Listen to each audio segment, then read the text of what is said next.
everyone. Welcome to I Can't Believe It's Not the Mouse, the podcast all about animation not made by the mouse. I'm your host, Octaviano Macias, and today I'm going to be talking about a very recent movie. It just released in theaters, and while I normally don't do this, I did feel like, okay, you know what? I want to talk about it a little bit, especially because this is a movie coming from a studio that previously I had said I would never do. Now, I've already broken this rule because I've done 3 of their movies, but this is the first time I'm doing one where it's part of a franchise that was part of the reason why I just was not interested in doing this company's movies. I am talking about Minions and Monsters. Before we get started, I just want to say, if you're listening to this on YouTube, go ahead and give it a like, subscribe to the channel, feel free to comment, and ring the bell for notifications. Also, if you're on Spotify or just any other podcast site, follow this show on those platforms. The obvious question is, why have I not been wanting to talk about Illumination films? This was a video I did way back. If you're on YouTube, I'll link it below.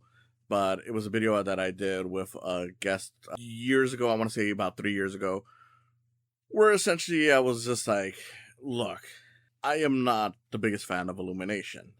I think a lot of their movies are just very basic, they're very simple, they're movies that are made for kids. Over time, I've come to respect them a little bit more just because of how well they treat their employees. And even though I don't like the fact that they do movies that are specifically for kids, I can't argue that they aren't good at that. I just feel like because they make movies that are not aimed at me specifically, it pretty much makes it harder for me to really enjoy watching their features, to pretty much take them in and accept them the same way I watch DreamWorks or Pixar movies, or just, other studios that do movies for all ages. But again, over time, I did kind of feel like, okay, maybe I'm looking at this wrong. And I have grown to respect them a little bit more. They may not be for me, but they are good at what they do. So why do a review on this one specifically, instead of just going back and doing the first Despicable Me or just one of their other features? And the main reason is because, well, this may just be their best movie. Yeah, I really like both of the Mario movies, which were partially Nintendo's. And Migration was something that was done with someone outside the studio. So, really good movie too.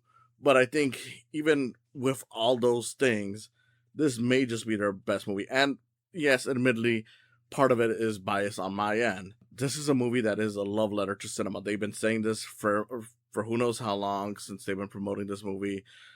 And yeah, I mean, that's what it is. It's a love letter to cinema. It's a love letter to classic Hollywood. If you have a little one who loves movies, this is definitely worth watching just to get them more interested in old Hollywood. So I was bound to love this no matter what. So to my surprise, it's much crazier that the movie itself is really good even outside those standards. To put it simply, the whole movie is essentially, I don't want to say a retcon or even a reboot of the franchise because it really isn't. But essentially what it's doing is that it's going back to the very beginning with the Minions and how they tend to look for evil bosses. In this case, it establishes a new piece of the lore that suggests that the Minions themselves actually have come from multiple tribes. So the ones that we've been following with Gru and the previous Minions movies are just a small group of minions. There's a lot more, or maybe they all come together with Gru eventually. I don't know, but going by this movie, there are multiple tribes, which kind of frees up the franchise to do more things in the future. Because in this case, it showcases like, okay, while the minions from the other movies had gone into the cold for decades to avoid heartbreak of dealing with masters that they lose, this group instead found themselves in Hollywood of all places, where they essentially became stars of the silent era. Eventually, sound is created, and because the minions don't really speak naturally, it results in the minions being kicked out of Hollywood right away. And one specific minion, James, who is an artist at heart, decides that he wants to do one last hurrah by creating his own movie in an effort to see himself on the big screen once again and to see himself get an Oscar. Pretty much, he is an artist. He wants to do this stuff for the art. The result is that he decides to go off and find monsters for a movie he dubs Minions and Monsters, hence the title. But it turns out that the monsters may have their own ideas of what they want. It's a very simple movie. There's no denying that, and for the most part, this is still a movie aimed squarely at kids. But there's so much passion and love for the material, it feels like it dials itself back to at least have some of that heart come through, that it really becomes the most infectious of the franchise. Like, even if you've never liked any of these movies, for the most part, I've only ever really liked the first one. The Minions movies, the Super Mario sequels, I think have their moments, but they're not all that great. This would be the first one since that first movie that feels like there's a lot of heart and passion to it. And surprisingly, it even goes beyond that. There's just so much love for what they're doing here. It's kind of crazy. With that, imagine my surprise that despite the fact that this is a movie that is about old Hollywood, that has a lot of heart, it also manages to have some of the best examples of celebrity voice casting in recent memory. Now, of course, you do have your main leads, which are the Minions.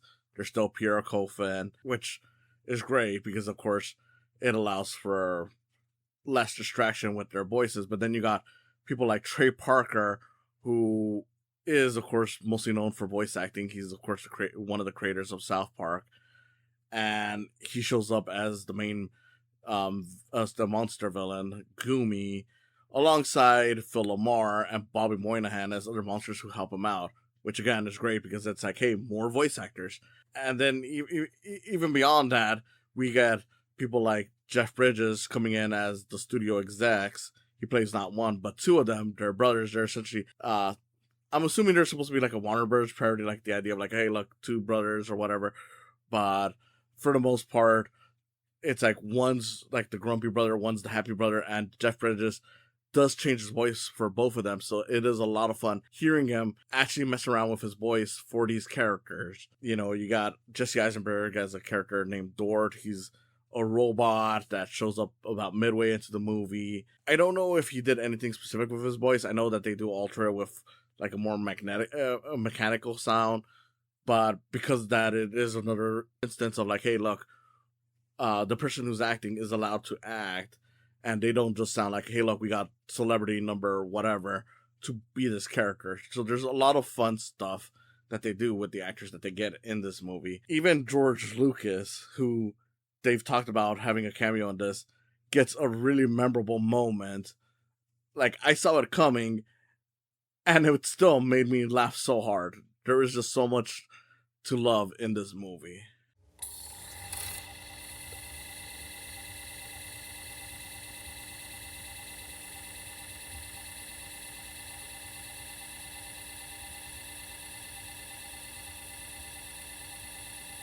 Now, with this being a more recent release, this is going to be a shorter review.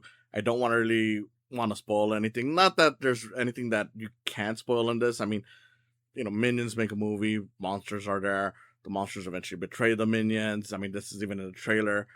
But I still don't want to give a whole lot of it away.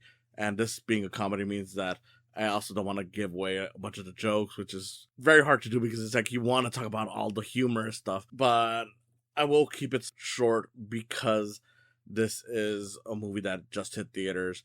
Even by the time this review hits online, which may be a week from when it's recorded, I'm not sure. There is a high chance that this movie will still be playing in the theater when it hits, is my point. That all being said, yes, I should talk about the Hollywood references. There's been some people who have pointed out that a lot of this stuff is not really time period accurate because it's supposed to be within the 1920s to the 1930s because you have the silent era and then moving into the sound era.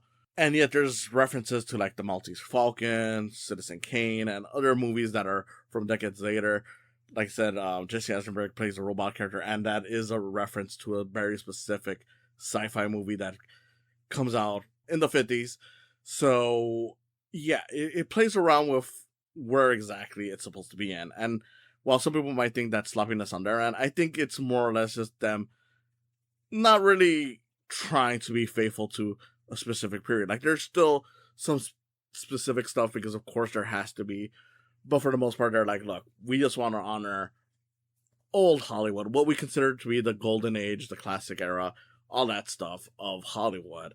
So as a result, we get references to all kinds of stuff that are not of the same time period, but it's fine because it makes for a really good laugh. Like, even if you're not really too big on old Hollywood stuff, there's a lot of this stuff that you might recognize right away just because it's like, look, these are iconic things. Citizen Kane might not be everyone's favorite movie, but there's a lot of people that are bound to know what that is. Same thing with the Maltese Falcon. If you've never seen the Maltese Falcon, you've probably seen a bunch of noir movies, so you know the gist of what a noir is. It's just that if you know what specifically is being parodied, it makes it a lot funnier. And there's a lot of love in that. Like, there's a whole sequence where when the Minions first arrive into Hollywood, their arrival is marked with a train robbery. And, if you know your old Hollywood stuff, you understand why that's the thing that draws them in. And that whole sequence is filled with actors of the period doing gags from that same period. Like, you'll have, a house falling down on a specific actor. You'll have an actor going through the gears of the machines in a factory. All this stuff. And they even do like a whole montage of like, hey, look, different things with the Minions being on, like with the really old stuff. Like, you get a whole scene where the Minions are riding on a horse, where they're pretty much on the moon. So, you get a lot of old Hollywood references, even stuff that is outside of Hollywood, just film in general. There's a lot of love, and I know I'm saying that a lot, but there is a lot of love in this movie for what exactly made movies. It's enough to where it kind of feels like the Mario movies, where it's like those movies have references to Wart from Super Mario Bros. 2. This movie has a reference to Charlie Chaplin. It's crazy. So it's understandable why a lot of film critics are loving this. But I do think that, much as I enjoy the Mario movie, there is a significant difference into why this movie is getting more love than the Mario movie. Because even though it's, yes, just references for a good chunk of it of classic Hollywood, there is enough of an emotional through line in the movie to make it work. Whereas with Mario, specifically in Mario Galaxy, I feel like with the first Mario movie there was a little bit much more of a harshness, but with the second Mario movie, Mario Galaxy, where about midway through the movie, while there is a decent enough story, it does kind of get derailed a little bit by emphasizing a little too much on cameos and crossovers, and while there is hard, it is kind of lost in that. This movie, I feel like it's consistent even as the movie devolves into more chaotic slapstick, because it's like, hey, that chaotic slapstick at the end of the day is what made the Minions, being in Hollywood, specifically classic Hollywood, make sense. Their language, the thing that makes people love the Minions, is physical humor, which has its roots right there. The characters barely having any actual dialogue, the characters mostly speaking in gibberish, and relying largely on pantomiming or beating each other up, is what makes the Minions so timeless. Even though I do think that those other movies were not great, I can't deny I do see the appeal, especially once I open my mind to the idea of like, hey, look, these are not made for me, but it's okay that they're not made for me. To understand that, yeah, that's true, but it doesn't matter. They have their audience. Kids deserve their slapstick, and with how many channels on TV are now just focused on newer programs, and with how many kids probably go to the newest thing even when they're on streaming just because they'll just go for the shiny new thing, it's understandable that they would eventually latch on to something that's new for them specifically, yet old school. With that, I do think that it is a perfect reason to bring the Minions to old Hollywood so that they can be the ones to get the younger kids who have been into this for years or just barely getting into it now to understand where this all came from and where their style of humor originates from. It's just a beautiful thing. I don't know. I'd like to do this movie more justice and tell you more. And maybe I'll do it again some other day when I get someone as a guest host, just because that's what I'd love to do, is just occasionally go back to older movies and rediscuss them, reevaluate them. Especially with this being a recent movie, I think that's going to be deserved. I can't promise any specific date, but I would like to see myself doing this one again with someone else who also loves old Hollywood, or maybe is new to that stuff, and see how we can go about it from there. As it is now, I love this movie. I think it's better than both Toy Story 5 and Hoppers, and pretty much any big studio offerings that we've had for animation this year, which is crazy. I don't know if there's anything else that's going to beat it. I do think there are some smaller animated features that I preferred over this one. Like, I preferred Scarlet.